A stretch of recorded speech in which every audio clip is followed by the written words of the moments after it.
जमा किया और यही है। मेवाड़ क्षेत्र में काला सोना के नाम से मशहूर अफीम की फसल इन दिनों परवान पर है। काले सोने की मदहोशी में पूरा मेवाड़ इन दिनों में महक रहा है। वहीं यह महत्व तस्करों को भी खूब भा रही है। सरकारी निर्देशों की पालना करते हुए किसानों ने शुभ मुहूर्त में माताजी के पूजन के बाद अफीम की फसल पर चीरे लगाने और लिवाई का कार्य शुरू कर दिया है, तो कुछ खेतों में अभी लुवाई का कार्य शुरू होने में थोड़ी देरी है। इस फसल को नीलगाय से बचाने के लिए दिन रात खेतों पर ही रहकर रखवाली कर रहे किसानों को मौसम के उतार चढ़ाव के नुकसान हो रहा है। रात को गिरने वाली ओस की बूंदें डोडों पर आए दूध को धो रही है। मौसम की मांग के चलते इस बार किसानों को औसतन की चिंता सता रही है। गत वर्ष के मुकाबले इस वर्ष डोडे अपना आकार नहीं ले पाए हैं। पत्ते काले पड़ने के साथ डोडों को नुकसान हो रहा है। कुछ खेतों पर काली मस्सी जैसे रोग की परेशानी भी किसानों द्वारा बताई जा रही है। इन दिनों चल रही लुवाई में अफीम का पतलापन होना सरकारी गाढ़ता को नुकसान पहुंचा सकता है। दूध का पतलापन होने से लिवाई कर रहे किसानों को चरपले से दूध जमीन पर गिरने से बचाने के लिए बर्तन को साथ रखना पड़ रहा है, जिससे लिवाई कार्य को गति नहीं मिल पा रही है।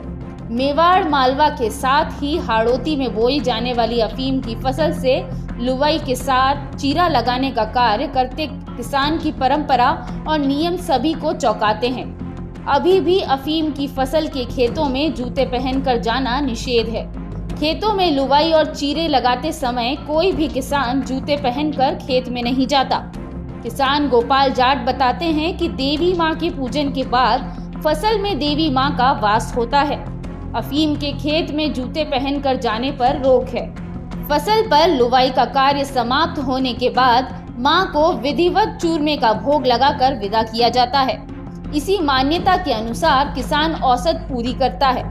तस्करी और अफीम की खेती से मशहूर चित्तौड़ प्रतापगढ़ जिले से सटा उदयपुर जिले का कुछ हिस्सा, जहां वर्षों से अफीम की खेती होती आ रही है। वल्लभनगर क्षेत्र के कुछ गांव में भी अफीम की खेती होती है, जिसमें धारता, बांसड़ा, चरागदिया, अमरपुरा खालसा, मेनार, रुंडेड़ा, नवानिया, वाना, सालेड़ा, सारंगपुरा, पीथलपुर, लुड़दा पंचायतों के दर्जनों गांवों में काला सोना बोया गया।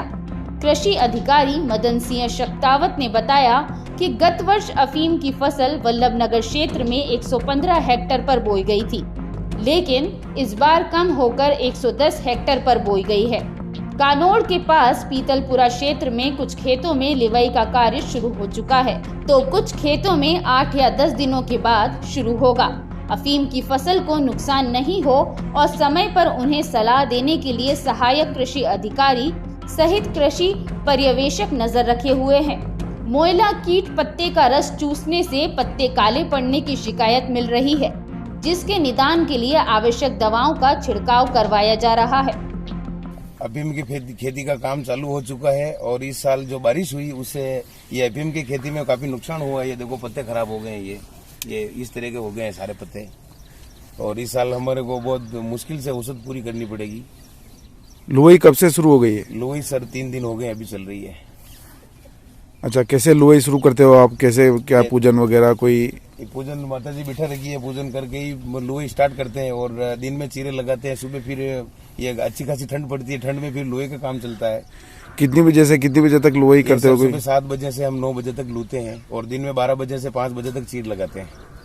अच्छा, बारिश वगैरह हुई जो उससे कोई नुकसान हुआ फसल को? बिल्कुल फसल को नुकसान हुआ सर। ये देखो ये पत्ते बिल्कुल ऊपर आ गए हैं और लोडा एक चीर में दूसरी चीर जो अब लगा रहे थे उसके दूध नहीं आ रहा है।